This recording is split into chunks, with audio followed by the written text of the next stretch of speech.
Всем привет, это Nadia. Hey everyone, this is Nadia. Thanks for joining me for tonight's Winedown Wednesday. Tonight I'm having some black tea, and we're going to be going over the basics of cooperative care, some similar methods or terminology you might have heard, how to communicate these concepts to your clients, 3 simple techniques that you can try, and when to say no to a behavior case or client. So, what is cooperative care? Cooperative care is a way of approaching animal behavior and psychology through the lens of observing comfort while providing animal husbandry. Animal husbandry is a term you may or may not have heard about. It's pretty much what we do every day as groomers and stylists. It's also something that you may already be doing at home as a pet owner.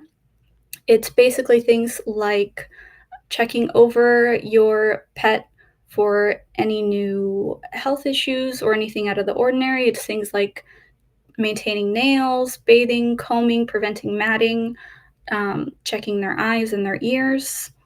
So basically just caring for their physical health in ways that they can't do for themselves. To quote Linda Ryan from an introduction to cooperative care training published by the AVSAB, cooperative care can be thought of any kind of interaction or training with animals which involves a level of consent, animal involvement, or collaboration on their part. To quote Deborah Jones from her cooperative care certification website, cooperative care refers to a variety of behaviors and skills that help dogs accept and tolerate physical care of all types. Cooperative care can be used in training, veterinary and grooming environments, and at home. When it comes to grooming, the starting point is usually going to be assessing the dog or cat's current comfort level, and this can be done through using tools like intake forms, consultations, and meet and greets.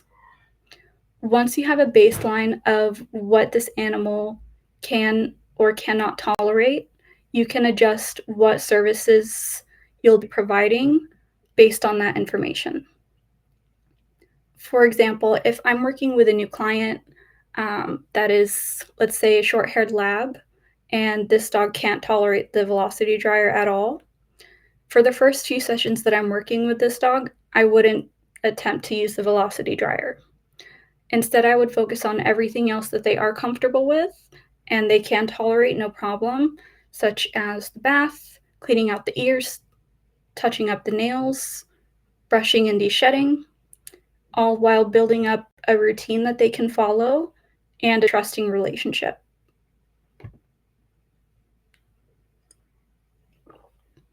Once we have established some trust and a routine that this dog can follow, only then would I start introducing the dryer.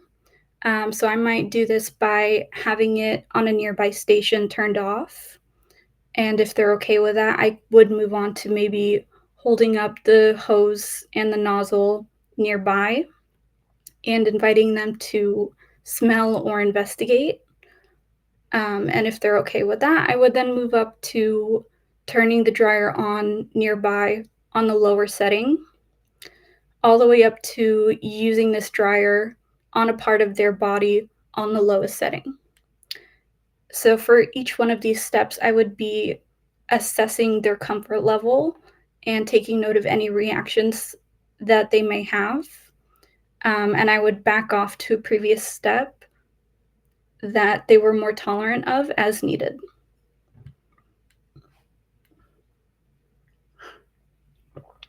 And you may have already heard about some similar terms like respect-centered handling, fear-free grooming, low-stress handling, consent-based grooming, etc. These concepts all have their own similarities and differences, but what works for one person or animal might not work for another. And at the end of today's wind down, I will be including some resources for further reading, but for today, we'll be focusing on cooperative care.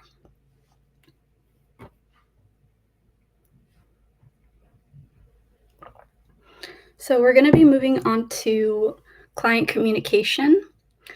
So some clients might be coming to you already having a decent understanding of their dog's needs and their temperament, whether they had notes from a previous groomer or they've been working with their veterinarian on things like additional training or even medication. And they might be seeking you out specifically for the environment that you provide or the methods that you use. Other clients might not have as much knowledge on modern approaches to animal behavior or handling methods, or they might not even recognize when their dog is having an issue with something, whether it's related to the grooming process or not.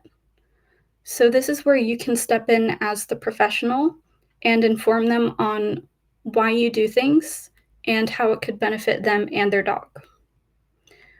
Being able to break down niche industry terms and dog training vocabulary into easier to understand concepts will help your clients better understand what you can offer them or what they can look for in a different pet professional, such as a veterinary behaviorist.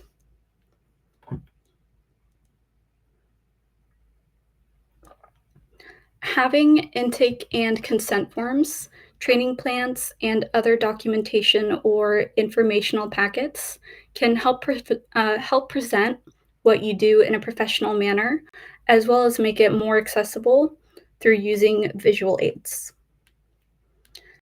And switching over to some methods that you can try, whether it's on your own pets or one of your regular clients.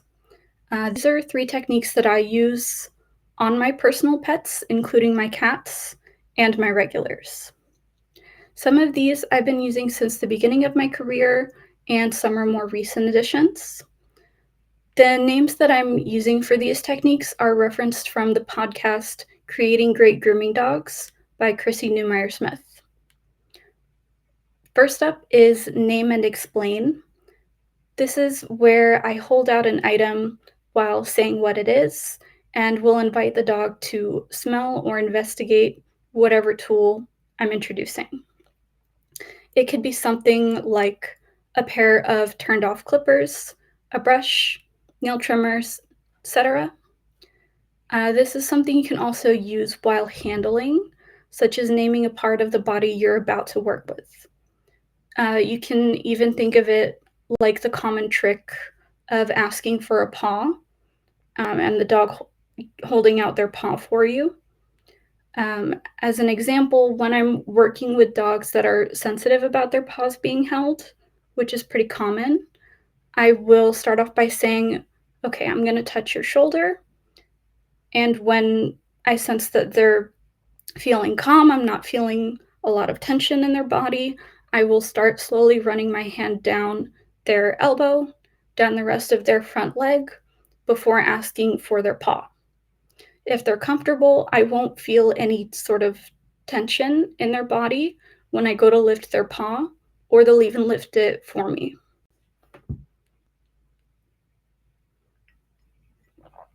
If the dog wasn't comfortable with this, or they weren't ready, usually I'll be able to feel some tension in their paw or some resistance from them allowing me to lift their paw.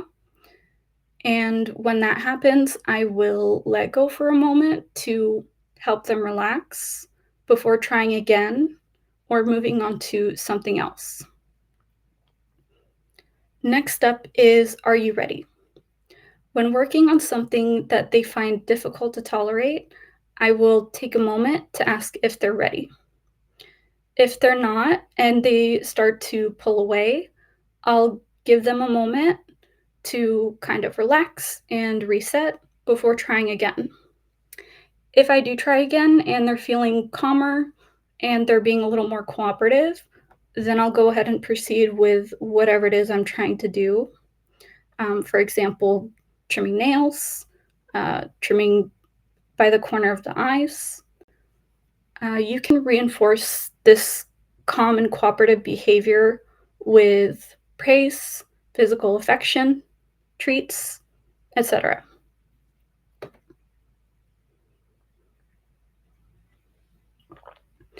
And the last technique that I'm going to be going over is nail trims one step at a time.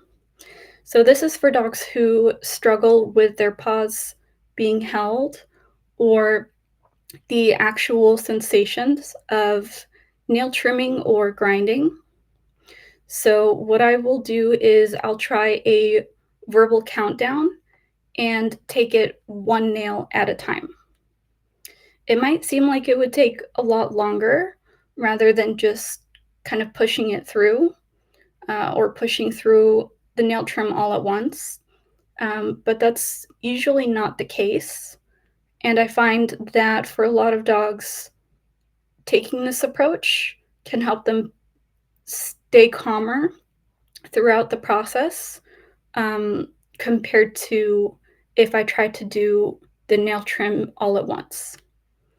So for most of my clients, this won't take me more than 10 minutes, maybe 15 minutes if this is a newer client that I'm still establishing some trust with, or if they really have a difficult time tolerating this part of the grooming process.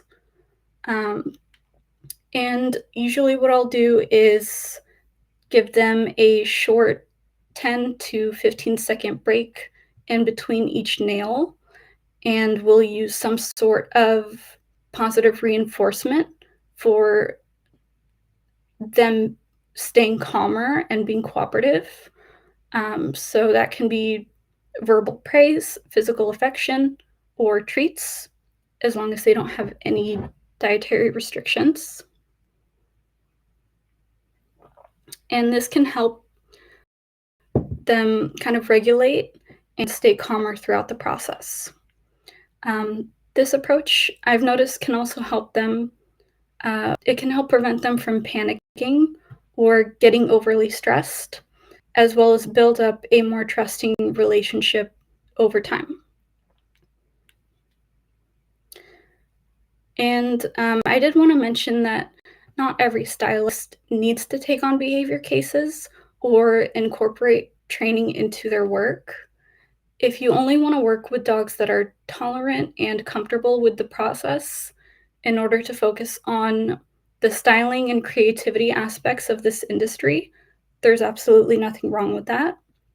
Having clear boundaries with what you are and aren't comfortable with is going to make this job safer and more fulfilling for both you and your clients, rather than feeling obligated to work with every client that reaches out to you.